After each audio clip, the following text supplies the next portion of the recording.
România rurală, anul 1891. Într-un colț uitat de lume, acolo unde dealurile Transilvaniei se unduiau ca niște valuri înghețate în timp, exista un conac mare, din piatră cenușie, cunoscut de toți drept domeniul Brădetului.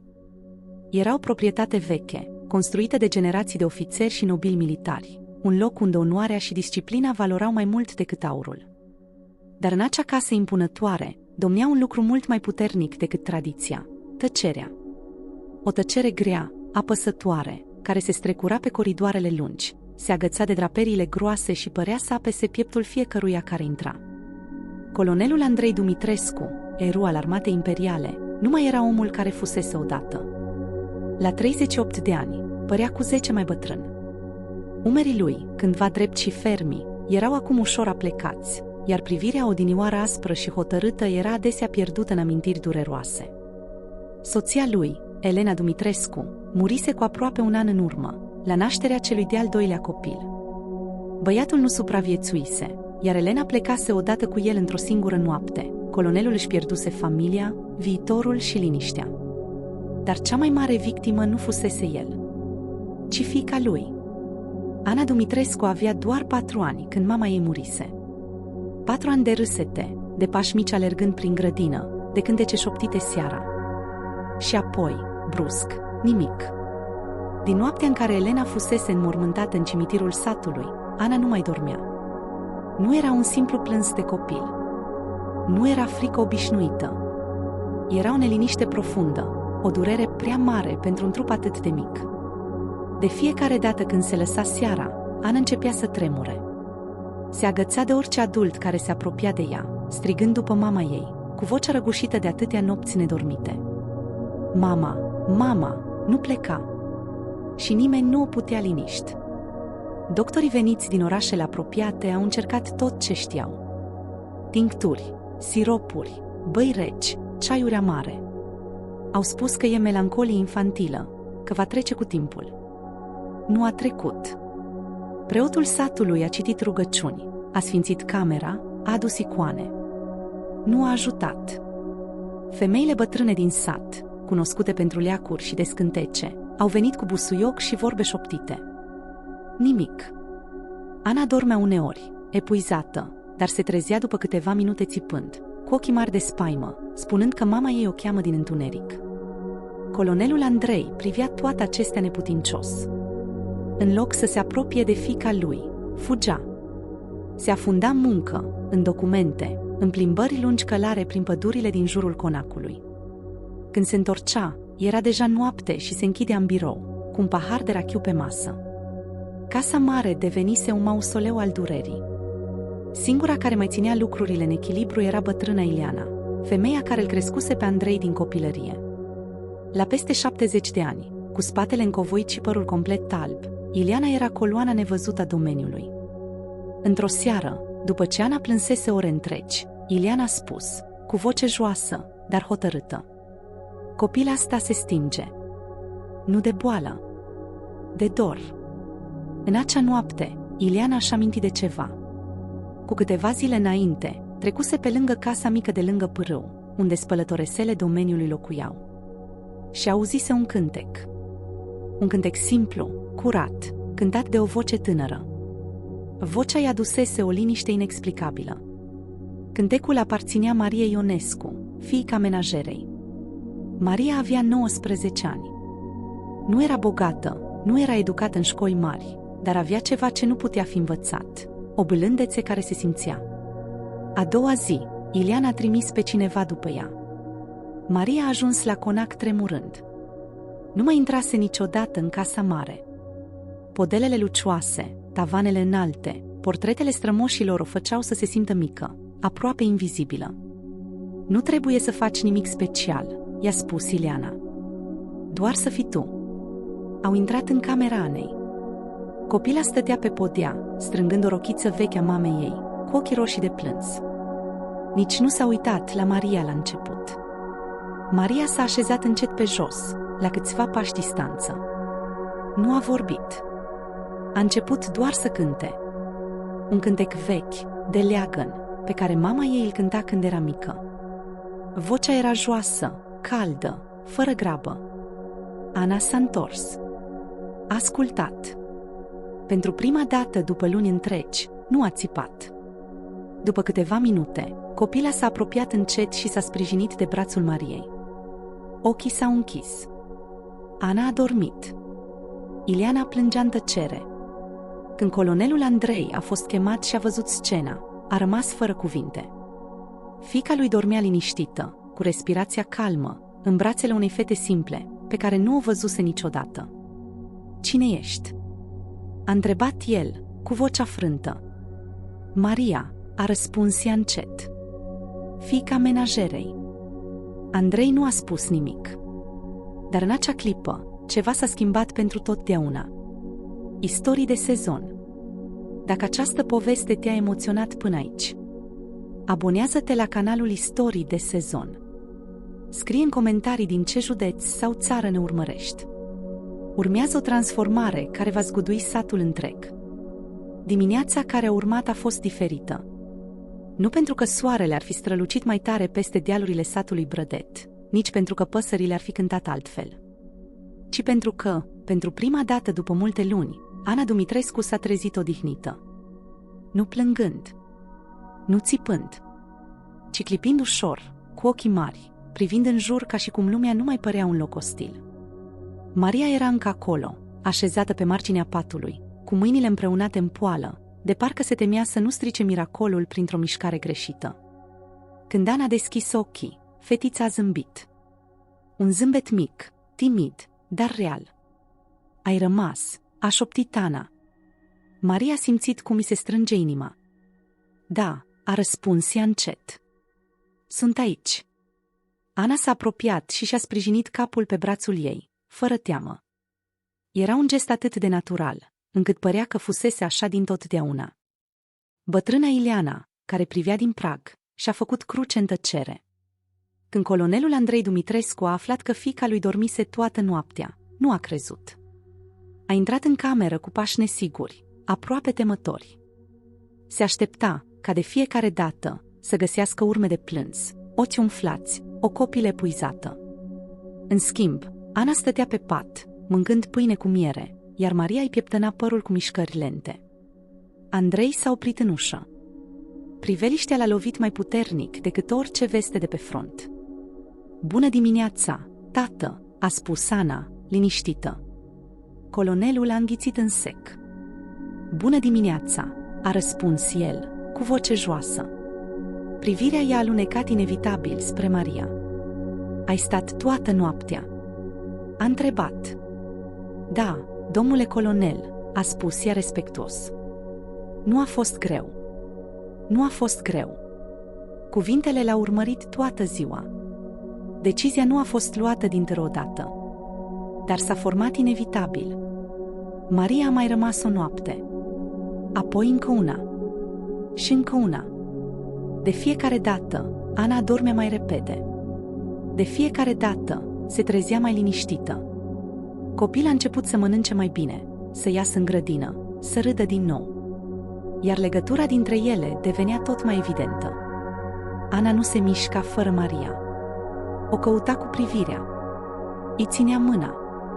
Îi șoptea secrete copilărești. Pentru prima dată, conacul Brădetului nu mai părea o casă a durerii.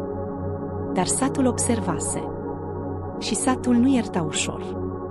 Primele șoapte au apărut la fântână, apoi la biserică, apoi în curțile vecinilor. "Ai auzit? Fiica menajerei stă în casa colonelului. Zi și noapte. Nu e normal." Femeile își făceau semnul crucii, dar ochii lor erau plini de suspiciune. Bărbații clătinau din cap, spunând că așa ceva nu se face. Maria simțea privirile. Când mergea spre conac, simțea tăcerea care se lăsa în urmă ei. Când se întorcea acasă, mama ei, Ioana Ionescu, o privea cu îngrijorare. "Fata mea," i-a spus într-o seară, "oamenii nu vor înțelege." "Nu fac nimic rău," a răspuns Maria. "Ajut un copil." Ioana a oftat. "Știu, dar uneori, binele deranjează mai mult decât răul." Colonelul Andrei simțea presiunea, chiar dacă nimeni nu îndrăznea să-i o spună direct. Prietenii lui nu mai veneau la fel de des. Unele invitații dispăruseră. La biserică, lumea se uita prea atent. Într-o seară, a chemat-o pe Maria în salon. I-a intrat cu capul plecat. "Știu ce se spune," a spus Andrei direct. "Și știu că nu e corect." Maria a ridicat privirea. "Dacă e o problemă," a spus ea, "pot pleca." Cuvintele au fost simple, dar ochii îi trădau frica. Andrei a clătinat din cap. "Nu," a spus ferm. "Ana are nevoie de tine." A făcut o pauză. "Și, dacă sunt sincer, și eu." Maria a simțit cum i se taie respirația. "Vreau să rămâi," a continuat el oficial, "ca însoțitoare a fiicei mele." Tăcere. "Oamenii vor vorbi," a spus Maria. "Vor vorbi oricum," a răspuns Andrei. "Eu aleg ce e mai important." Decizia a fost făcută publică la scurt timp. Și atunci a început adevăratul scandal. O femeie din sat, doamna Caterina Popescu, văduvă influentă și cunoscută pentru legăturile ei, a fost prima care a reacționat. "Colonelul își pierde mințile," a spus ea. "Permite unei fete fără statut să conducă emoțional copilul." "E periculos," au spus alții. "Se creează atașamente greșite." Unde ajungem așa? Maria devenise subiect. Nu persoană. Subiect. Într-o după-amiază, Ana a auzit șoapte. "Vor să te trimită," i-a spus ea Mariei, cu ochii mari. "Vor să te alunge." Maria a îngenunchiat în fața ei. "Ascultă-mă," i-a spus bâlând. "Nimeni nu te va lua de lângă mine fără să lupte." Ana a strâns-o în brațe. "Promiți." Maria a uitat o fracțiune de secundă. "Promit."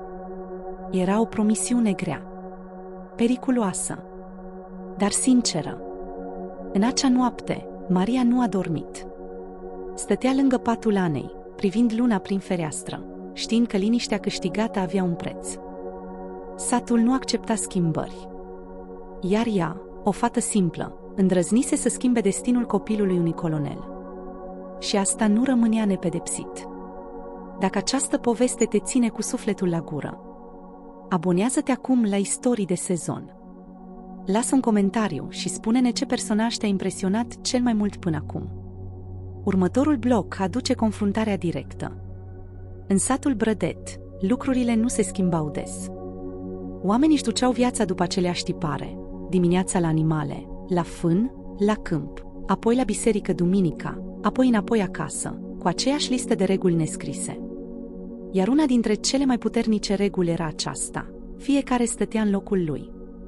De aceea, când Maria Ionescu, fata menajerei, fata care până nu demult spăla rufe la pârâu și torcea lână în curte, a început să fie văzută tot mai des la conacul colonelului Andrei Dumitrescu, oamenii au simțit că ordinea lor se clatină. Și când s-a aflat că nu doar vine, ci rămâne peste noapte, satul a înțepenit, ca un animal care simte pericolul. În primele zile, au fost doar priviri. Apoi au fost cuvinte. Apoi au venit acuzațiile, mai aspre, mai murdare, mai tăioase. O să-l vrăjească. O să pună mâna pe averea lui. Începe cu copilul, îl prinde pe colonel. Așa se face. Și, ca de fiecare dată, cei care spuneau asta se considerau apărători ai moralității. Nu oameni care aruncau noroi, ci oameni care îi pasă de sat. Maria simțea că se neacă în aerul acela plin de judecată. Dar nu putea pleca. Pentru că Ana nu se mai trezea țipând. Pentru că Ana începea, încet, să fie din nou copil. Într-o dimineață rece, cu brumă pe iarbă și fum ieșind din coșurile caselor, Maria a coborât spre sat să-și vadă mama. Ioana o aștepta în prag, cu șorțul legat strâns și cu o privire pe care Maria nu o mai văzuse la ea, amestec de teamă și mândrie. "Au venit la mine," i-a spus Ioana fără ocol. Maria a înghețat. "Cine?" Ioana a ridicat din umeri, dar vocea i s-a năsprit. "Două femei. Una a fost nevasta lui Vasile din capăt, iar cealaltă, ai ghicit, Caterina Popescu." Numele acela, în Brădet, era ca un clopot de alarmă. Caterina Popescu nu era doar văduvă cu pământ și bani. Era genul de femeie care se ținea dreaptă ca o lumânare, vorbea bâlând și tăios în același timp, și știa să transforme o bârfă într-o preocupare oficială. Ce-au vrut? A întrebat Maria, simțindu-și pulsul în gât. Ioan a tras aer în piept. Au zis că te-ai ridicat prea sus, că e rușine, că nu e faiersk să stai la conac, că o faci pe doamnă fără să fii doamnă. Maria a strâns pumnii. Eu nu fac pe nimeni. Eu doar o ajut pe Ana. Ioan a dat din cap. Știu, dar nu asta contează pentru ei. Maria a mușcat din buza de jos, ca să nu-i tremure. Au spus și altceva. Ioan a privit-o lung, ca și cum ar fi ales cu grijă cât adevăr poate să-i pună în brațe. Au zis că dacă nu pleci singură, te vor scoate. Cuvintele au căzut ca un pietroi. Maria a simțit că îi se moaie genunchii. Cum adică să mă scoată? Cu preotul, cu primarul, cu rușinea satului. Ioan a ridicat mâinile într-un gest neputincios. Au zis că îl vor forța pe colonel să te dea afară. Maria a rămas tăcută câteva secunde, apoi a spus încet. Nu pot pleca. Ioan a închis ochii. Știu. Și în acea tăcere dintre ele era tot: dragoste, frică, destin. La conac, Ana o aștepta în grădină, cu o păpușă de cârpă în brațe. Când a văzut-o, a fugit spre ea. Maria! A strigat fetița și sunetul acela, un strigăt plin de bucurie, ar fi trebuit să fie banal. Dar în casa aceea fusese imposibil luni la rând. Maria a îngenunchiat și a prins-o în brațe. Ai fost cu minte. Ana a dat din cap, apoi s-a lipit de ea și a șoptit. Am auzit iar vorbind. Maria a înghețat. Cine? Tanti Ileana și bucătărea sa spuneau că o să pleci. Maria și-a strâns brațele în jurul copilului. Nu plec. Nu acum. Ana a ridicat ochii. Niciodată. Aici, Maria a simțit nodul. Pentru că adevărul era că nu putea controla lumea. Nu putea controla satul. Nu putea controla consecințele. Dar putea controla clipa asta. Promit că o să fiu aici cât timp ai nevoie de mine. A spus ea. Ana a inspirat tremurat, apoi a zâmbit ușor. Atunci cântă-mi. Maria a cântat. Și în timp ce cânta, nu a observat imediat că, la capătul aleii, colonelul Andrei Dumitrescu stătea nemișcat, ascultând. Cu fața încordată, cu ochii grei. Seara, când Ana a dormit, Andrei a cerut să o vadă pe Maria în bibliotecă. Biblioteca era rece și mirosul de lemn vechi se amesteca cu mirosul de cerneală. Lumina lămpirii făcea umbre ascuțite pe față. Maria a intrat cu respect, dar și cu o tensiune pe care nu o putea ascunde. Domnule colonel, Andrei nu a pierdut vremea. Am aflat că au fost la mama ta. Maria a înghițit. Da. Ce au spus? Maria a vrut să mintă, să minimalizeze, dar a văzut în privirea lui că nu era momentul. Că e rușine. Că nu e faiersk. Că, dacă nu plec singură, mă vor scoate. Andrei a izbucnit într-un râs scurt, fără bucurie. Să te scoată. Pe proprietatea mea. Apoi a lovit cu palma masa. Nu tare, dar suficient cât să facă cerneala să tremure. Nimeni nu scoate pe nimeni de aici fără voia mea. Maria și-a strâns mâinile. Domnule, satul are putere. Nu prin lege, prin rușine. Prin bârfe. Prin presiune. Andrei a făcut câțiva pași spre ea, oprindu-se la o distanță care ar fi fost corectă. Dar energia dintre ei devenise imposibil de ignorat. Maria, uită-te la mine. Ea a ridicat ochii. Ai salvat-o pe fiica mea. Maria a încercat să răspundă ceva, dar el a continuat. Și acum vor să te pedepsească pentru asta. A făcut o pauză, apoi vocea i s-a schimbat. Nu mai era vocea comandantului. Era vocea unui om singur. Știi ce mi-e cel mai frică? Maria a rămas nemișcată, că Ana se va întoarce în întunericul acela. Maria a simțit cum îi se umezește privirea. Nu vreau asta. Andrei a închis ochii o clipă. Nici eu. Apoi a spus încet, ca o confesiune. Și mi-e frică și de altceva. Că tu te vei frânge. Maria a scos un râs mic, amar. Deja mă frâng. Andrei a inspirat adânc, ca și cum ar fi încercat să înghită o furtună. Atunci ascultă-mă. S-a întors spre fereastră, privind noaptea. Mâine e duminică. Toată lumea va fi la biserică. Maria a încremenit. Și? Andrei s-a întors. Și eu voi merge. Cu tine. Și cu Ana. Maria a simțit sângele rece. Domnule, nu. Ba da. Vocea lui a fost clară. Nu mă mai ascund. Nu voi lăsa satul să creadă că tu ești o greșeală pe care o țin în umbră. Maria a șoptit. Vor face scandal. Andrei a răspuns simplu. Atunci îl vor face în fața mea. Duminica a venit cu un cer alburiu și un vânt care tăia. În fața bisericii, oamenii se adunaseră deja, cu hainele bune, cu baticuri negre, cu paltoane groase. Când au văzut trăsura conacului, au tăcut. Când au coborât colonelul și Ana, au șoptit.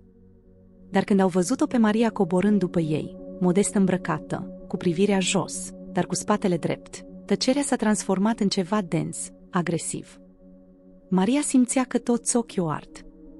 Ana, în schimb, i-a luat mâna și a strâns-o cu putere, ca și cum ar fi spus: dacă ei te atacă, mă atacă și pe mine.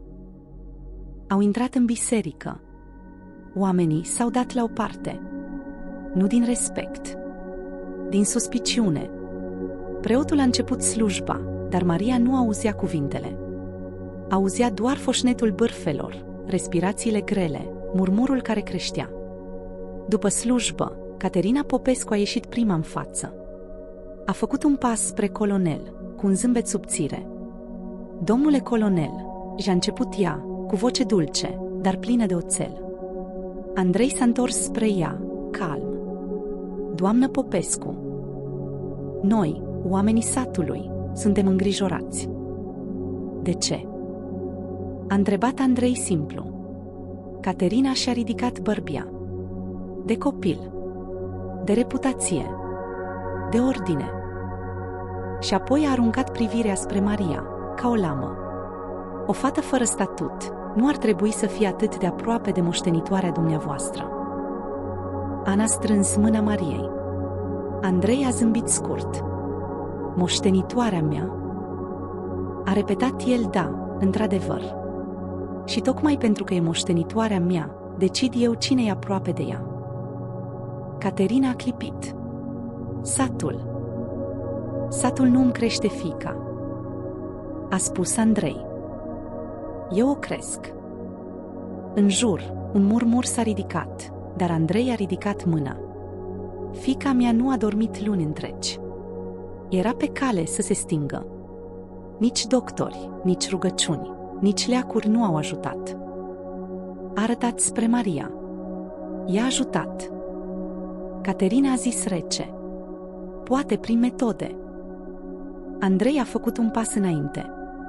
Dacă insinuați vrăjitorie, o spuneți acum, clar, în fața mea. Caterina a înghețat. Nici măcar ea nu voia să rostească astfel de acuzații direct. Andrei a continuat. Maria rămâne la conac. Cine are o problemă cu asta, o are cu mine. Și apoi, cu o voce care nu lăsa loc de discuție. Iar acum, cu permisiunea dumneavoastră, plecăm.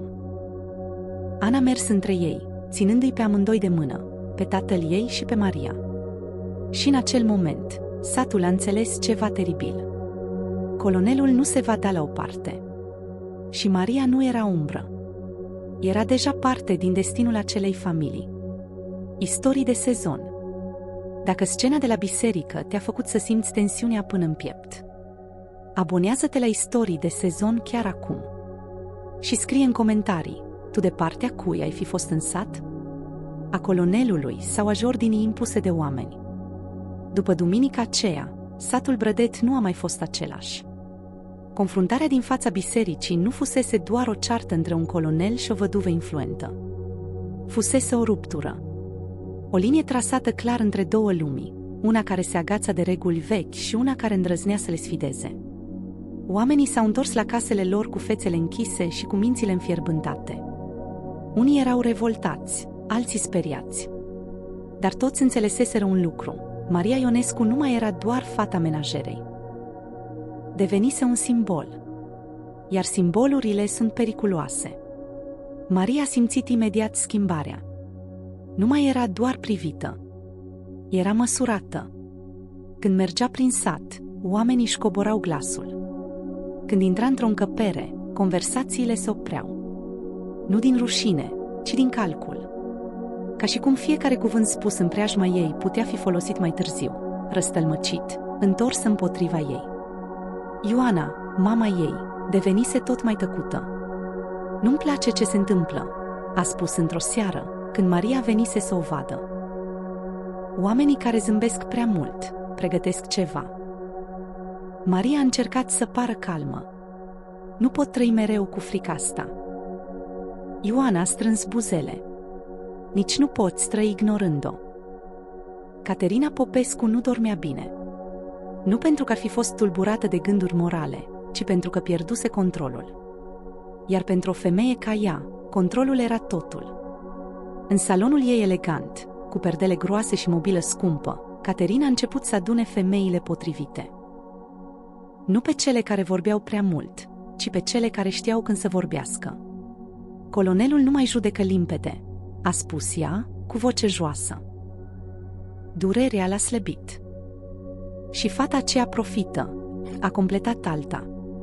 Caterina a ridicat mâna. Nu spunem asta direct. Spunem că ne îngrijorează copilul. Și cum demonstrăm? A întrebat cineva. Caterina a zâmbit pentru prima dată cu adevărat. Cu dovezi. Dar nu avem dovezi. Atunci le vom crea. Planul s-a țesut lent, ca o pânză de păianjen. Au ales un punct sensibil, banii. Într-o dimineață, contabilul conacului, un bărbat în vârstă pe nume Dumitru Stan, a observat o neregulă. O sumă mică lipsă din fondul pentru aprovizionare. Nu era mult, dar era suficient. Poate o greșeală, a spus el. Sau poate nu, a sugerat cineva, întâmplător. Numele Mariei a apărut în șoaptă. Ea e mereu prin casă. Are acces. Și e dintr-o familie săracă. Sămânța fusese plantată. În aceeași zi, Maria a fost chemată în bucătărie. Bucătărea sa, o femeie care până atunci îi fusese prietenoasă, o privea acum cu o expresie rigidă. Ai fost în cămară dimineață. Maria a clipit surprinsă. Da. Am luat lapte pentru Ana. Și ai umblat la sertarul cu bani. Maria a simțit un fior rece. Nu. De ce aș face asta? Femeia a ridicat din umeri. Întreb. Dar tonul ei nu era unul neutru. Era un ton de acuzație mascată. Maria a ieșit din bucătărie cu inima bătând nebunește. Seara, Andrei a primit o vizită neașteptată. Primarul satului, un om mic de statură, cu mustață subțire și voce prudentă. Domnule colonel, i-a început el, jenat. Au apărut preocupări. Andrei l-a privit fix. Despre ce? Primarul a tușit.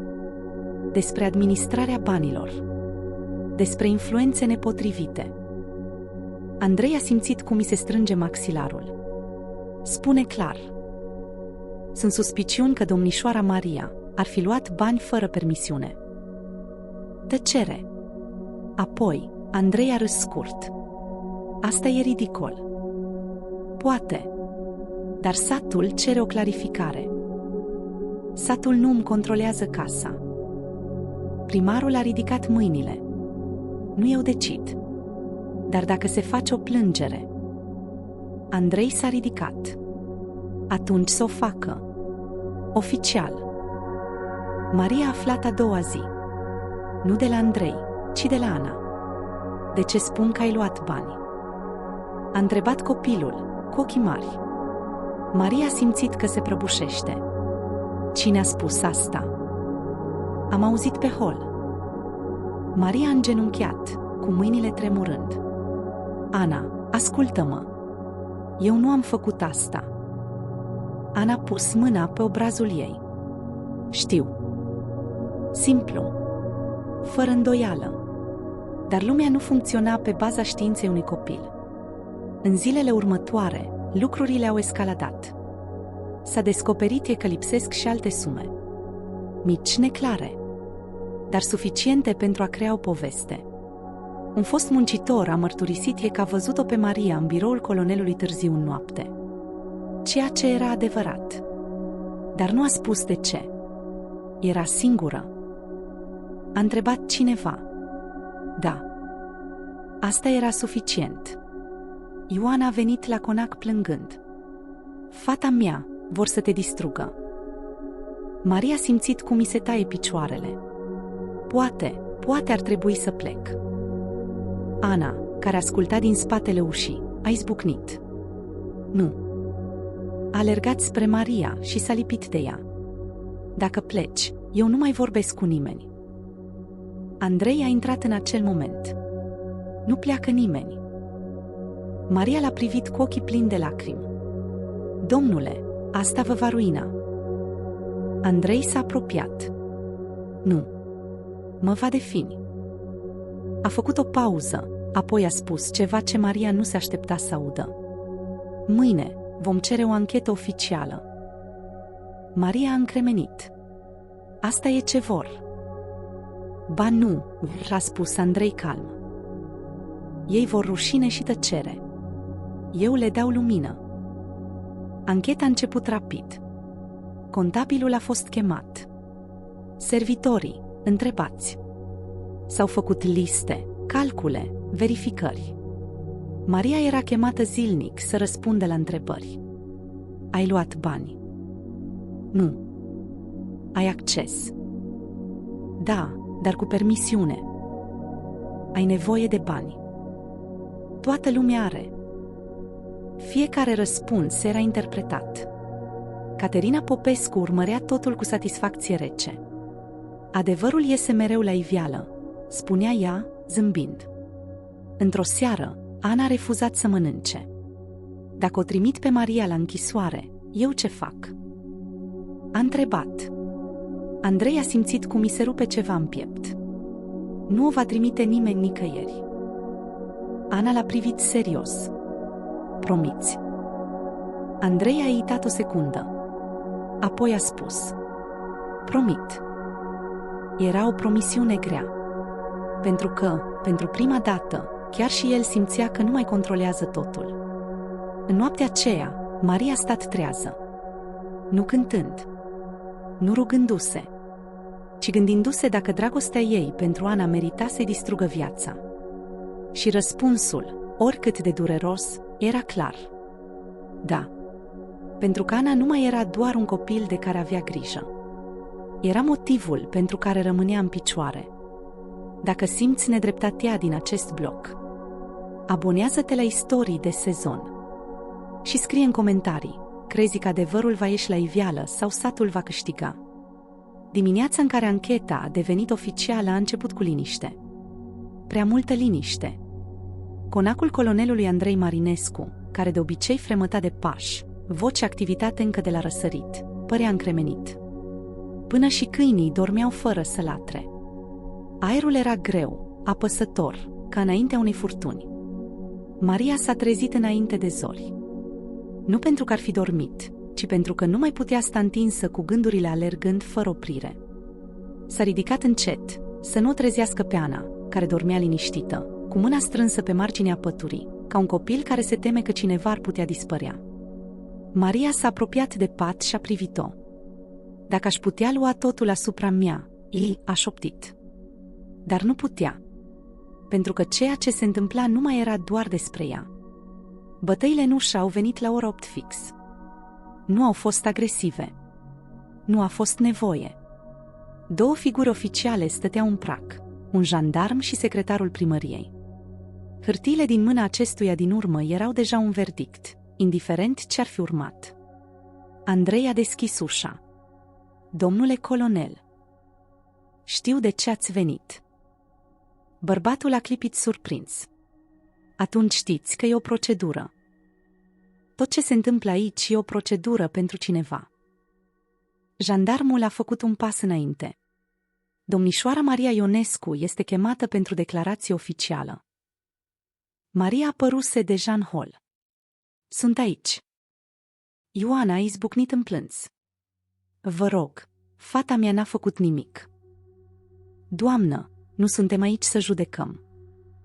Ba da, a spus Maria calm. Exact asta faceți. Ana coborâse scările fără să fie observată.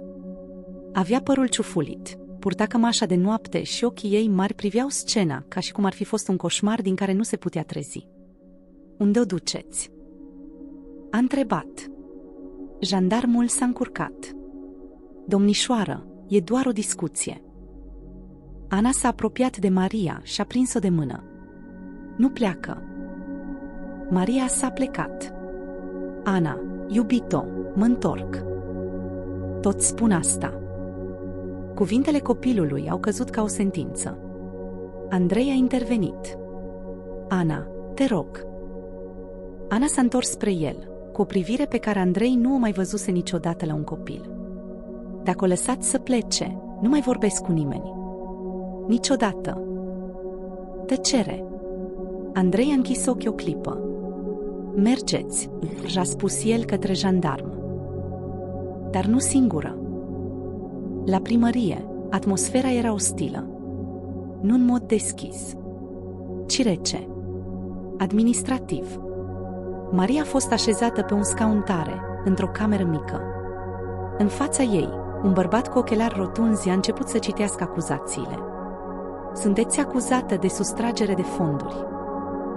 Nu. Vă rog să răspundeți doar când sunteți întrebată. Maria și-a strâns mâinile. N-am luat nimic. Avem martori. Aveți oameni care vorbesc. Care este diferența? Adevărul. Bărbatul a făcut o notiță. Vă vom ține aici până clarificăm situația. Cât timp? Cât va fi necesar. Maria a simțit că aerul dispare. Între timp, în sat, zvonurile explodau. Am știut eu. Nu poți avea încredere în oamenii săraci. Colonelul și-a pierdut mințile. Caterina Popescu a primit vestea cu un zâmbet abia ascuns. Vedeți, a spus ea, sorbind din ceai. Adevărul iese la iveală. Și copilul? A întrebat cineva. Va fi protejat. Protejat. Departe de Maria. Ana refuza să mănânce. Refuza să vorbească. Stătea pe treptele conacului, cu ochii ațintiți spre drum. Când se întoarce? A întrebat de 10 ori. Andrei nu mai avea răspunsuri. Seara, când Maria încă nu se întorsese, Ana a făcut ceva ce nimeni nu anticipase. A fugit. A luat o jachetă, a ieșit pe poarta din spate și a pornit spre sat. Ana. A strigat Andrei când a realizat. A alergat după ea, dar copilul dispăruse deja printre case. Ana nu se îndrepta spre primărie. Se îndrepta spre biserică. În biserica veche, unde totul începuse, Ana s-a urcat pe o bancă. Slujba nu era programată, dar oamenii erau acolo. Mereu erau. Maria nu e hoață. A strigat copilul. Vocile s-au oprit. Ea nu a luat nimic. Preotul s-a ridicat. Ana, draga mea, dacă Maria pleacă, eu plec. O femeie a râs nervos. Ce poate ști un copil? Ana s-a întors spre ea. Știu că Maria m-a ținut de mână când nu dormeam. Știu că Maria mi-a cântat când mama mea a murit. Știu că Maria nu minte. Biserica a muțit. Cineva a fugit la primărie. Copilul colonelului e la biserică. Vorbește. Ancheta s-a oprit. Toți au alergat. Când Andrei a ajuns, Ana stătea încă pe bancă. Tată! El a îngenunchiat în fața ei. Ai fost curajoasă. O aduci acasă. Andrei s-a ridicat. Da. Și pentru prima dată a spus-o cu siguranță. Dacă acest moment te-a emoționat, abonează-te la Istorii de Sezon și scrie în comentarii: ai face același lucru pentru cineva drag? Biserica era încă plină când vestea a ajuns oficial la primărie. Copilul colonelului vorbise. Și nu oricum. Vorbise tare, clar, fără teamă. Într-un sat ca Brădet, unde tăcerea era moneda principală, cuvintele unui copil rostite în fața altarului aveau o greutate neașteptată. Ancheta nu fusese anulată, dar fusese suspendată. Maria a fost ținută într-o cameră mică până seara târziu. Nu o celulă, dar nici libertate. O bancă, o masă, o cană cu apă. Și gândurile ei, care nu îi dădeau pace. Nu se temea pentru ea. Se temea pentru Ana. Dacă i-au făcut rău, îl gândea iar și iar. Când ușa s-a deschis, a ridicat privirea brusc. Era Andrei. Maria s-a ridicat imediat. Ana. E bine. Maria a respirat adânc pentru prima dată în ore întregi. Ce se întâmplă? Andrei a tras un scaun și s-a așezat în fața ei. Se întâmplă ceva ce nu le convine. La primărie, lucrurile scârțiau. Secretarul răsfoia hârtiile din ce în ce mai nervos. Sumele lipsă nu mai păreau atât de clare. Notele se contraziceau. Datele nu mai corespundeau. Cine a semnat asta? Nu știu. Cum nu știi? A apărut ulterior.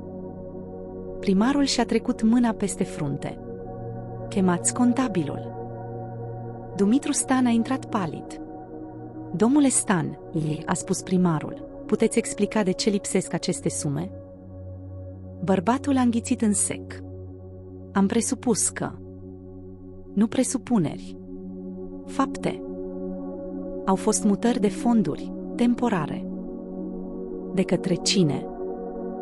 Dumitru a aitat. De doamna Popescu. Tăcere. Cum adică? Pentru o donație. A spus că domnul colonel știe. Primarul a strâns buzele. Și documentele.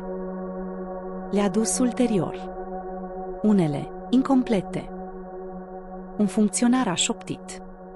Acele documente sunt cele lipsă. Caterina Popescu a fost chemată. A intrat în primărie cu capul sus, elegantă, sigură pe ea. Despre ce e vorba? Primarul nu a zâmbit. Despre bani. Am donat pentru biserică. Cu fondurile colonelului? Cu acordul lui? Avem martori că nu. Caterina a clipit pentru prima dată. Cine? Contabilul. Minte. Atunci de ce documentele sunt incomplete? Caterina a tăcut. În același timp, Maria se întorsese la conac. Ana a alergat spre ea și s-a agățat de gâtul ei. Știam că te aduce. Maria a izbucnit în plâns. Ai fost foarte curajoasă. Mi-a fost frică. Și totuși ai vorbit. Ana a zâmbit. Pentru că Maria nu minte. În seara aceea, Andrei a convocat personalul. Vreau să știu cine a spus că Maria a luat bani. Privirile s-au coborât. Un bărbat mai tânăr, fost muncitor, a început să transpire. Eu. De ce? Mi s-a spus. De cine? De doamna Popescu. Mi-a promis lucru. Maria a simțit cum i se înmoaie genunchii. Și ai mințit. Da. Andrei s-a ridicat. Atunci spune asta mâine. Oficial. Bărbatul a dat din cap. O voi face. Caterina Popescu a înțeles că pierde. Și când oamenii ca ea pierd, nu pleacă în liniște. În aceeași noapte a trimis o scrisoare. Nu primarului, nu colonelului, ci direcției regionale, acuzându-le pe Andrei de abuz de autoritate și manipularea anchetei. Ultima ei carte. Scrisoarea a ajuns dimineața. Un inspector urma să vină. Andrei a citit hârtia și a zâmbit amar. Era de așteptat. Maria l-a privit. O să vă distrugă. Nu. O să mă forțeze să spun adevărul până la capăt. În sat, oamenii începeau să se rușineze. Femeia care o acuzase pe Maria și-a ferit privirea. Bărbatul care șoptise zvonuri a tăcut. Preotul a spus în predică: adevărul nu are nevoie de protecție. Minciuna, da. Inspectorul a venit 2 zile mai târziu. A ascultat. A citit. A verificat. Și la final a spus: acuzațiile împotriva Mariei Ionescu sunt nefondate. Maria a simțit că poate respira din nou. Iar în privința doamnei Popescu, inspectorul a făcut o pauză. Vom continua. Caterina Popescu a părăsit satul în tăcere. Fără aplauze, fără susținători, doar cu orgoliul rănit. Ana stătea în brațele Mariei în seara aceea. Acum e bine. Maria a zâmbit. Acum e adevărat. Dacă ai simțit eliberarea acestui moment, abonează-te la Istorii de Sezon și spune în comentarii: crezi că satul va cere iertare? Satul Brădeț s-a trezit diferit în dimineața de după plecarea Caterinei Popescu. Nu pentru că oamenii ar fi devenit brusc mai buni, ci pentru că tăcerea care plutea peste ulițe era una rușinată. Porțile se deschideau mai încet, privirile se evitau, iar vorbele erau puține. Minciuna fusese demascată, iar adevărul, odată ieșit la lumină, nu putea fi ignorat. Maria a ieșit în curte de vreme. Aerul era rece, dar curat. Pentru prima dată după multe zile, a simțit că poate respira fără teamă. Totuși, ceva din ea rămânea precaut. Știa că satul nu uită ușor. Nici nu iartă repede. Ioana a venit după ea, cu șorțul strâns pe talie. Se uită la tine altfel acum. Maria a zâmbit slab.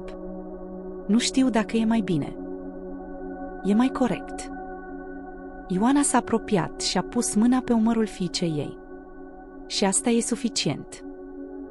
La Conac, Andrei Marinescu își petrecuse noaptea citind documente vechi. Nu din obligație, ci dintr-o nevoie interioară. De zile întregi, simțea că ceva trebuie să se schimbe. Nu doar pentru Maria, nu doar pentru Ana, ci pentru întreaga structură care permisese o asemenea nedreptate. La micul dejun, Ana a intrat în sufragerie cu un aer nesigur. Maria, mai rămâne? Întrebarea i-a strâns inima lui Andrei. Da. Ana a oftat, ușurată. Pentru totdeauna? Andrei a zâmbit. Pentru cât va dori. Ana a alergat spre Maria și îmbrățișat-o strâns. Ți-am spus că adevărul câștigă. Maria a râs cu lacrimi în ochi. Tu l-ai ajutat. În aceeași zi, Andrei a convocat o adunare. Nu una oficială, nu una impusă, ci una deschisă, în curtea Conacului. Oamenii au venit cu entare. Unii din curiozitate, alții din obligație morală. Andrei a ieșit în față, cu mâinile la spate, într-o ținută simplă, fără uniformă. V-am chemat pentru că s-a făcut o greșeală. Murmur. Nu una mică. Tăcere. O greșeală care a pus o fată nevinovată în pericol. Maria stătea mai în spate, cu Ioana. Maria Ionescu a fost acuzată pe nedrept. Andrei a privit mulțimea. Și eu sunt responsabil pentru că am permis ca aceste suspiciuni să existe. Câteva capete s-au plecat. De azi înainte, lucrurile se schimbă. După adunare, oamenii au început să se apropie de Maria. Nu toți. Nu imediat. Dar o femeie mai în vârstă s-a oprit în fața ei. Am greșit. Maria a clipit surprinsă. Nu trebuia să ascult. Nici să taci. Femeia a oftat. Îmi pare rău. Era puțin, dar era începutul. În seara aceea, Andrei a chemat-o pe Maria în biroul lui. Ana stătea pe canapea, legănând o păpușă. Maria, vreau să discutăm ceva important. Maria a simțit un fior. Vă ascult. Andrei s-a ridicat și a scos un dosar din sertar. În ultimii ani, m-am gândit mult la viitorul Anei. Ana a ridicat capul. Eu sunt aici. Andrei a zâmbit. Știu. Apoi s-a întors spre Maria. Nu vreau ca ea să crească într-o lume unde iubirea ei cea mai mare poate fi luată fără explicații. Maria a înghițit. Domnule, am decis să fac ceva. A pus dosarul pe masă. Vreau să te numesc tutore legal secundar al Anei. Maria a înlemnit. Eu. Ana a sărit în picioare. Adică Maria rămâne cu mine? Da. Ana a țipat de bucurie și s-a aruncat în brațele Mariei. Știam. Maria nu putea vorbi. De ce? A reușit să șoptească. Andrei a privit-o drept în ochi. Pentru că ai fost ceea ce eu nu am știut să fiu la timp. Vestea s-a răspândit rapid. Unii au fost scandalizați. Alții, uimiți. Unii au aprobat în tăcere. Fata menajerei. Tutore. Unde am ajuns? Dar nimeni nu a îndrăznit să conteste deschis. Pentru că adevărul era prea proaspăt. Ana era de neoprit. O să locuim toate trei. Pot să-i spun mamei. Pot să dorm cu Maria în cameră. Maria râdea și plângea în același timp. Una câte una. Ioana a privit scena cu emoție. Ai grijă de ea. Întotdeauna. În zilele următoare, satul a început să se schimbe. Copiii o salutau pe Maria. Oamenii o priveau în ochi. Și pentru prima dată, nu ca pe o intrusă. Andrei a semnat documentele oficiale. Tutela era stabilită. Iar odată cu ea, ceva mai profund, recunoașterea. Într-o seară, Ana s-a cuibărit lângă Maria. Nu mai sunt speriată. De ce? Pentru că acum suntem familie. Maria a strâns-o în brațe. Și pentru prima dată, nu a simțit că este frică să creadă asta. Dacă această schimbare te-a emoționat, abonează-te la Istorii de Sezon și spune în comentarii, crezi că sângele definește o familie sau iubirea? Vestea despre tutela Mariei s-a așezat peste brădet ca o ceață groasă.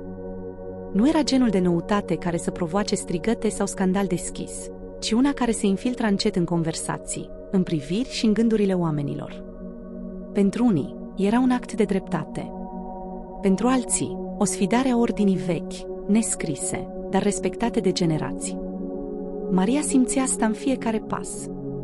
Când mergea la fântână, femeile se opreau din vorbit. Nu cu ostilitate, ci cu o curiozitate neliniștită. Copiii o priveau cu admirație, ca pe cineva care supraviețuise unei furtuni și ieșise mai puternic. Bărbații dădeau din cap, unii aprobator, alții în tăcere. Nu mai e doar fata menajerei, șoptea cineva. Acum e altceva. Maria nu știa încă ce însemna acel altceva. Într-o după-amiază, Andrei a chemat-o din nou în birou. Ana era afară, jucându-se cu o pisică, iar Ioana plecase spre sat. Camera mirosea hârtie veche și a lemn ceruit. Pe birou erau mai multe dosare decât de obicei. Te rog, așează-te. Maria s-a așezat, cu mâinile strânse în poală. Am vorbit cu notarul. Inima i-a sărit. Despre tutelă. Și despre mai mult. Andrei a deschis un dosar gros. Ana este singurul meu copil. Știi asta. Maria a dat din cap. Dar nu vreau ca viitorul ei să depindă doar de nume și sânge. Maria a simțit un nod în gât. Vreau ca ea să fie protejată de oameni care o iubesc cu adevărat. O iubește toată lumea. Andrei a zâmbit trist. Nu. O admiră. O respectă. Dar tu o înțelegi. A închis dosarul și l-a împins ușor spre ea. Vreau să te numesc administrator al bunurilor Anei până la majorat. Maria a înlemnit. Eu. Da. Domnule colonel, eu nu. Știu exact cine ești. Vocea lui era calmă, hotărâtă. Și tocmai de aceea. Când Ana a aflat, a fost o explozie de emoție. Adică Maria are grijă de casa mea? De tot ce este al tău. Ana a bătut din palme. Atunci suntem pe bune o familie. Maria a râs, dar în ochii îi tremura frica. E o responsabilitate mare. Ana s-a apropiat și a luat mâna. Nu mi-e frică. De ce? Pentru că ești tu. Notarul a venit în sat la câteva zile după aceea. A fost o zi mohorâtă, cu nori joși. Ca și cum cerul însuși ar fi vrut să asiste la moment. Actele au fost citite cu voce tare, în prezența martorilor. Ana Marinescu este recunoscută drept moștenitoare unică. Murmur în sală. Administrarea bunurilor până la majorat revine Mariei Ionescu. Un oftat colectiv. Unii oameni s-au uitat unii la alții. Alții au strâns buzele. Această decizie este definitivă. Notarul a ridicat privirea. Semnați. Andrei a semnat primul. Maria a tremurat când i-a venit rândul. Ești sigură? A șoptit Ioana. Maria a respirat adânc. Da. A semnat. Reacțiile nu au întârziat. E prea mult. O fată simplă cu atâta putere. Ce va face cu ea? Dar nimeni nu a îndrăznit să conteste oficial. Pentru că totul era legal. Pentru că adevărul era documentat. Pentru că Andrei Marinescu nu era un om care să cedeze. Maria nu a sărbătorit. În seara aceea a stat singură în camera ei, cu actele pe masă. A citit fiecare rând din nou și din nou. Nu din neîncredere, ci din teamă. Dacă greșesc. Ioana a intrat încet. Greșelile nu te definesc. Fuga de ele, da. Nu vreau să devin ca ei. Ioana s-a așezat lângă ea. Nu vei deveni. Pentru că tu știi ce înseamnă să nu ai nimic. Ana dormea liniștită în noaptea aceea. Maria s-a strecurat lângă patul ei și a privit-o mult timp. Copilul părea liniștit, sigur, protejat. Nu te voi dezamăgi. A fost o promisiune spusă în șoaptă, dar simțită ca un jurământ. Dimineața următoare, Andrei a observat ceva schimbat în Maria. Nu mai era doar grijulie. Era hotărâtă.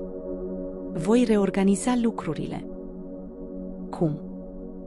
Transparent. Fără favoruri. Fără secrete. Andrei a zâmbit. Exact ce trebuie. Satul a început, încet, să accepte. Nu toți. Nu complet. Dar suficient. Copiii au început să o caute pe Maria pentru ajutor. Femeile îi cereau sfaturi. Bărbații o salutau cu respect. Doamna Maria. Cuvântul doamna o făcea să se oprească de fiecare dată. Într-o seară, Ana a întrebat. Acum sunt bogată. Maria a râs. Ești iubită. E mai bine. Maria a închis ochii, cu lacrimi. Dacă acest blog te-a făcut să crezi în puterea responsabilității și iubirii, abonează-te la Istorii de Sezon. Și spune în comentarii, crezi că Maria va rezista presiunii sau puterea va schimba totul? Dacă până atunci murmurul fusese doar un zumzet de fundal, o nemulțumire difuză care se strecura prin sat ca vântul printre brazi, În dimineața aceea totul a devenit deschis, brutal, imposibil de ignorat. Maria a simțit asta din primul moment în care a ieșit din casă. Curtea era prea liniștită. Câinii nu lătrau. Păsările parcă dispăruseră. Și, la poartă, stătea un bărbat pe care nu-l mai văzuse de ani de zile. Unchiul Petru, i-a șoptit ea. Petru Ionescu, fratele tatălui ei, era un om cu fața aspră și privirea tăioasă. Plecase din sat cu mult timp în urmă, imediat după moartea mamei Mariei, și nu se mai întorsese niciodată. Până acum. Bună dimineața, nepoată! Vocea lui nu avea nimic cald. Ce cauți aici? Am venit să-mi recuperez familia. Maria a simțit cum îi se strânge stomacul. Nu ai ce recupera. Petru a zâmbit strâmb. Ba da, am aflat lucruri interesante despre tine. În aceeași zi, zvonul s-a răspândit rapid. Cineva contestase tutela Mariei. Nu e cine spune că e. Are rude în viață. Poate că nici n-ar trebui să administreze nimic. Petru nu pierduse vremea. Fusese deja la notar, la primărie, vorbise cu oameni influenți din zonă. Spunea că Maria nu era potrivită, că fusese crescută în sărăcie, că nu avea educație, că administra bunuri care nu-i aparțineau. Și mai ales, îi spunea el cu satisfacție, că are conflicte de interes. Andrei a aflat în aceeași seară. A intrat în salon cu pași grei, ținând în mână o scrisoare oficială. Avem o problemă. Maria a simțit că îi se oprește respirația. Ce fel de problemă? Cineva cere revizuirea tutelei. Ana era pe covor, desenând. Ce înseamnă asta? A întrebat copilul. Andrei s-a plecat și a mângâiat părul. Înseamnă că niște oameni cred că Maria nu ar trebui să aibă grijă de lucrurile tale. Ana a ridicat capul brusc. De ce? Pentru că nu o cunosc. Petru nu s-a ascuns. A venit a doua zi, în plină lumină, cu atitudine de om care crede că dreptatea e de partea lui. Domnule colonel, i-a spus el, fără să salute, am venit să vorbim ca bărbați. Nu suntem egali. Vocea lui Andrei era rece. Poate nu după rang, i-a replicat Petru, dar după sânge, eu sunt familia Mariei.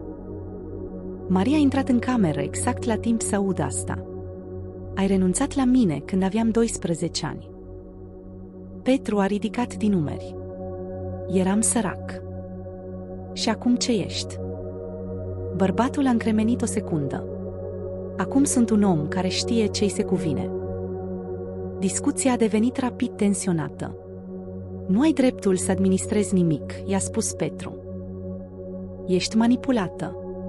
Ți-ai construit poziția pe mila colonelului. Maria a simțit cum o doare fiecare cuvânt, dar nu a ridicat vocea. Eu nu cer nimic pentru mine. Asta spui tu. Tot ce fac este pentru Ana. Petru a râs scurt. Copiii se uită la cei puternici. Tu nu ești puternică. Ana, care stătuse tăcută pe prag, a pășit înainte. Ba este. Toți s-au întors spre ea. Este cea mai puternică persoană pe care o cunosc. Tăcerea care a urmat a fost apăsătoare. Petru a privit copilul cu un amestec de surpriză și iritare. Tu nu înțelegi lucrurile astea. Ana și-a strâns pumnii mici. Înțeleg când cineva mă iubește. S-a apropiat de Maria și a luat mâna. Ea nu m-a părăsit niciodată. Andrei a simțit un nod în gât. Domnule Petru Ionescu, i-a spus el calm, orice decizie se va lua ținând cont de interesul copilului. Exact. Petru a zâmbit. Și copilul trebuie protejat. A urmat o săptămână de tensiune. Au fost audieri, discuții, documente cerute. Maria a fost întrebată despre trecutul ei, despre educație, despre fiecare decizie pe care o luase. De ce ați acceptat tutela? Pentru că Ana avea nevoie de mine. Aveți ceva de câștigat? Nu. Atunci de ce? Maria a ridicat privirea. Pentru că atunci când nimeni nu m-a vrut, cineva m-a ținut de mână. Acum e rândul meu. Petru a încercat totul. A adus martori din sat care spuneau că Maria fusese prea apropiată de colonel, că poziția ei era ambiguă. A sugerat că tutela ar trebui preluată de o instituție sau de o rudă. Adică de tine, a spus Andrei sec. Eu sunt familie. Familia nu apare doar când miroase avere. Momentul decisiv a venit în ziua audierii finale. Ana fusese adusă ca martor. E doar un copil. Protestase Petru. Este persoana cea mai afectată. Răspunsese judecătorul. Ana stătea pe scaun, cu picioarele care nu atingeau podeaua. Ana, i-a spus bărbatul din fața ei, vrem să știm cum te simți. Bine. Cu cine te simți în siguranță? Ana nici nu a ezitat. Cu Maria. De ce? Ana s-a gândit o secundă. Pentru că atunci când mi-e frică, ea rămâne. În sală s-a făcut liniște. Vrei ca Maria să rămână responsabilă de tine? Ana a dat din cap energic. Da. Pentru totdeauna, dacă se poate. Petru s-a ridicat nervos. Este influențată. Ana s-a întors spre el. Nu. Tu ești un străin. Decizia a venit 2 zile mai târziu. Tutela rămânea neschimbată. Maria era confirmată ca administrator și tutor legal. Petru a părăsit satul în aceeași seară, fără să-și ia rămas bun. În acea noapte, Maria a intrat în camera Anei și a găsit-o trează. Ai fost curajoasă. Mi-a fost frică. Curajul nu înseamnă lipsa fricii. Ana a zâmbit. Atunci am fost curajoasă. Maria a îngenunchiat lângă pat. Îți promit ceva. Ce? Că indiferent ce se va întâmpla, nu te voi lăsa. Ana i-a cuprins gâtul. Știu.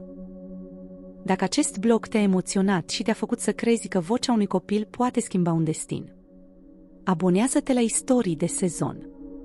Și spune în comentarii, crezi că Maria și Ana vor găsi liniștea după această luptă?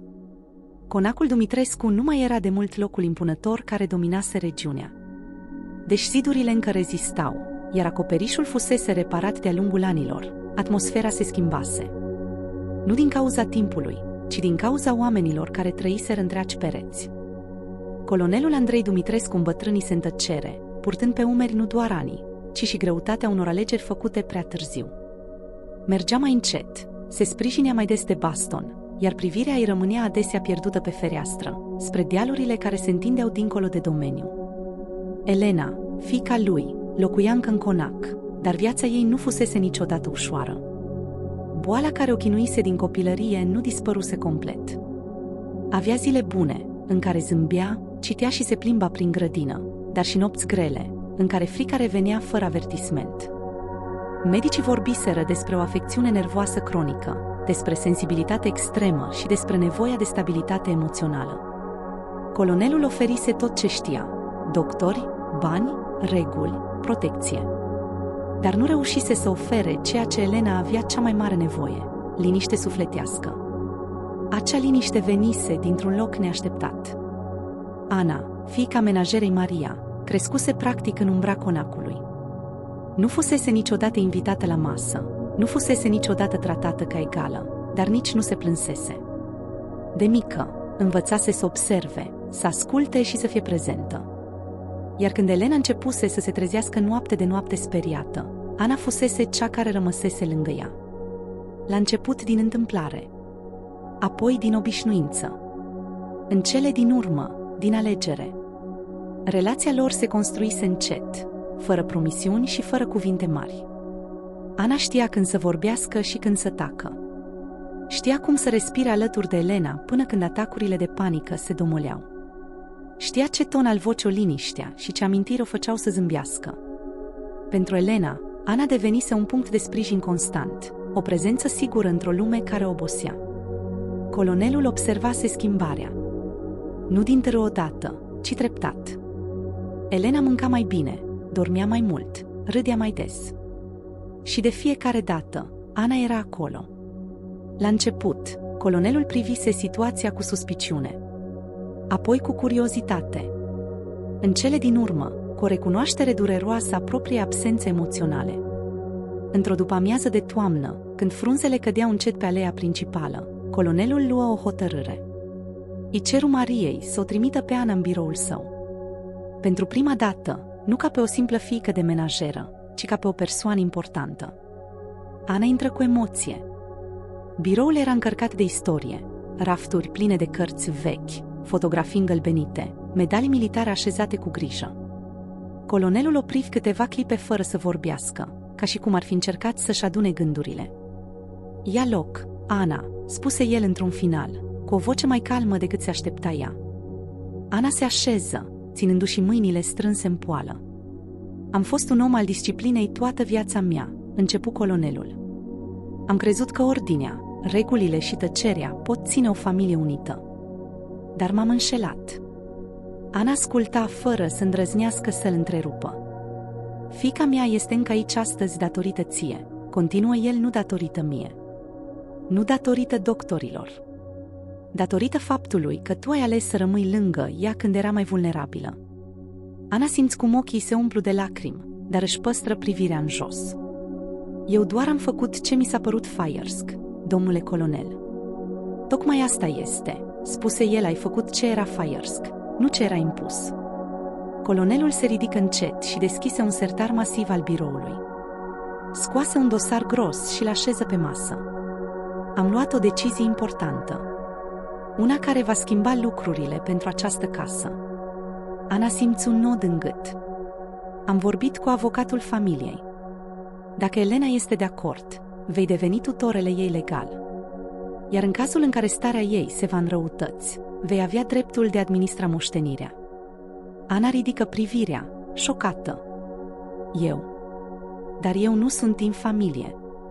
Colonelul o priv drept în ochi. Familia nu se măsoară în sânge, Ana. Se măsoară în prezență. Iar tu ai fost prezentă când eu nu am știut cum. Când Elena află despre decizie, reacția ei nu fu una de surpriză, ci de liniște. Ana, spuse ea încet, tu ești familia mea. Dacă tu vei avea grijă de tot, știu că voi fi în siguranță. Cele două se îmbrățișară, iar în acel gest simplu se afla mai multă sinceritate decât în orice act oficial. Vestea însă nu rămase doar între zidurile conacului. Rude îndepărtate, oameni care nu mai fuseseră văzuți de ani întregi, începură să apară. Veneau cu zâmbete politicoase, cu întrebări aparent inocente, cu sugestii mascate. O fată de menajeră să ajungă atât de sus?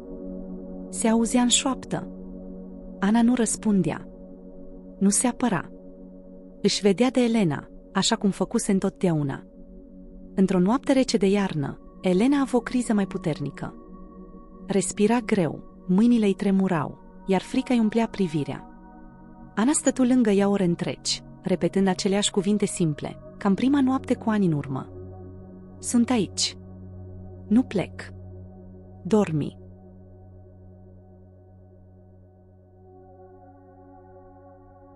Elena dormi cu mâna strânsă în mâna Anei. Colonelul privea din prag, fără să fie văzut. Și pentru prima dată în viața lui, înțelese cu adevărat ce înseamnă să lași ceva valoros în urmă. Iarna acelui an a fost mai aspră decât de obicei. Zăpada a acoperit satul cu o liniște grea, iar conacul Dumitrescu părea izolat de restul lumii.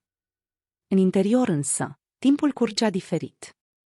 Elena slăbea vizibil. Avea zile în care nu mai putea cobor scările, zile în care vocea îi devenea atât de stinsă încât Ana trebuia să se apropie foarte mult ca să o audă. Medicii veneau, plecau, repetau aceleași fraze atent alese, dar adevărul devenea imposibil de ascuns. Elena nu mai avea mult timp. Ana știa. Nu pentru că cineva i-ar fi spus direct, ci pentru că o simțea. Simțea felul în care respirația Elenei devenea tot mai superficială, felul în care nopțile deveneau mai lungi și mai tăcute. Și totuși, nu a plecat niciodată de lângă ea. Nici măcar pentru o oră. Într-o dimineață, când lumina palidă iernii intra prin ferestrele mari ale dormitorului, Elena o chemă pe Ana mai aproape. Ana, șoptia. Sunt aici, răspunse Ana imediat, luându-i mâna. Promite-mi ceva. Ana înghiți în sec, dar dădu din cap. Orice. Când eu nu voi mai fi, să nu pleci. Să rămâi aici. Casa asta, să nu devină rece din nou. Ana simți cum lacrimile îi urcă în ochi. Nu plec. Îți promit. Elena zâmb slab, dar era un zâmbet sincer. Știam. În aceeași zi, colonelul Andrei Dumitrescu ceru să fie chemat avocatul. Deci trupul îi era slăbit de ani, mintea îi rămăsese limpede. Testamentul fusese deja pregătit, dar acum voia să-l revizuiască pentru ultima oară. Totul rămâne cum am stabilit, spuse el ferm. Conacul, pământurile, veniturile. Ana va fi moștenitoarea și tutorele moral al acestui loc. Avocatul ezită o clipă. Știți că vor exista contestații. Colonelul îl priv rece. Să existe. Eu nu mai trăiesc pentru a mulțumi lumea. Câteva zile mai târziu, Elena se stinse liniștit, într-o noapte fără vânt. Ana era lângă ea, ținându-i mâna, exact așa cum făcuse de atâtea ori. Ultimele cuvinte ale Elenei fură abia auzite. Mulțumesc, că m-ai ales. Ana rămase nemișcată mult timp după ce respirația se opri. Nu țipă. Nu se prăbuși. Doar sprijini fruntea de mâna Elenei și plânse în tăcere. Moartea Elenei zgudui satul, dar adevăratul cutremur veni odată cu deschiderea testamentului. Rudele colonelului, veri, nepoți, oameni care nu mai călcaseră pe domeniu de 10 de ani, se adunară plini de indignare. Este o absurditate. O fiică de menajeră. Un abuz. Ana stătea în picioare, dreaptă, cu mâinile împreunate. Nu ridica vocea. Nu se justifica. Colonelul, sprijinit de baston, se ridică încet și vorbi pentru ultima dată în fața tuturor. Dacă ați fi fost aici când fiica mea nu dormea nopți întregi, când se temea de întuneric, când eu nu știam ce să fac, atunci poate ați avea dreptul să vorbiți. Dar nu ați fost. Ea a fost. Tăcerea care urmă fu grea și definitivă. Colonelul mai trăi doar câteva luni după moartea Elenei. Părea împăcat. Într-o dimineață de primăvară, Ana îl găsi așezat pe banca din grădină, cu privirea pierdută spre pomi înfloriți. Plecase liniștit, fără suferință. Înmormântarea fu simplă. Puțini dintre cei care îl criticaseră veniră. Dar cei care rămăseseră în viața reală a familiei, oamenii satului, servitorii, muncitorii de pe pământuri, erau acolo. După aceea, totul se schimbase oficial. Ana devenise proprietara conacului Dumitrescu. La început, privirile erau suspicioase. Oamenii așteptau să vadă ce va face. Va pleca. Va vinde totul. Va deveni distantă. Dar Ana făcu exact opusul. Păstră toți angajații. Mări salariile acolo unde putea. Redeschise biblioteca conacului pentru copiii din sat. Permise familiilor să folosească pământul nelucrat. Casa nu mai era un simbol al autorității, ci al continuității. Într-o seară, Ana urcă în fostul dormitor al Elenei. Nu mai intrase acolo de la înmormântare. Se așeză pe marginea patului și privi spre fereastră. Își aminti prima noapte, prima criză, prima promisiune. Am rămas, șoptia. Anii trecură. Ana nu se căsători niciodată din obligație, niciodată din interes. Dar nu rămase singură. Conacul deveni un loc viu, plin de voci, de copii, de lumină. Povestea ei se răspândi în regiune, apoi mai departe. Nu ca un scandal, ci ca o lecție. Fiica menajerei nu furase nimic. Câștigase totul prin prezență, răbdare și iubire sinceră. Într-o după-amiază liniștită, Ana se opri din lucru și privi conacul scăldat în soare. Zâmb ușor. Nu devenise moștenitoare prin sânge. Devenise moștenitoare prin inimă. Dacă această poveste te-a emoționat, scrie în comentarii din ce colț al României sau al lumii asculți. Spune-ne care moment te-a atins cel mai mult.